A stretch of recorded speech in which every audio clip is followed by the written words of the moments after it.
மேல்மருவத்தூர் ஆதிபராசக்தி மலர்பதம் பாடிடுவோம்.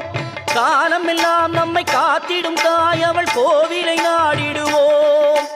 மேல்மருவத்தூர் ஆதிபராசக்தி மலர்பதம் பாடிடுவோம். காலமெல்லாம் நம்மை காத்திடும் தாயவள் கோவிலை நாடிடுவோம்.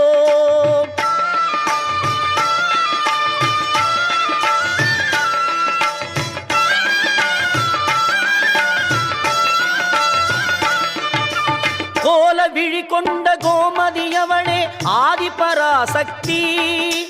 நீல விழி கொண்ட காளியும் அவளே ஆதிபராசக்தி. கோல விழி கொண்ட கோமதி அவளே ஆதிபராசக்தி. நீல விழி கொண்ட காளியும் அவளே ஆதிபராசக்தி. முக்காலம் உணர்ந்தவள் முத்தொழில் புரிபவள் ஆதிபராசக்தி.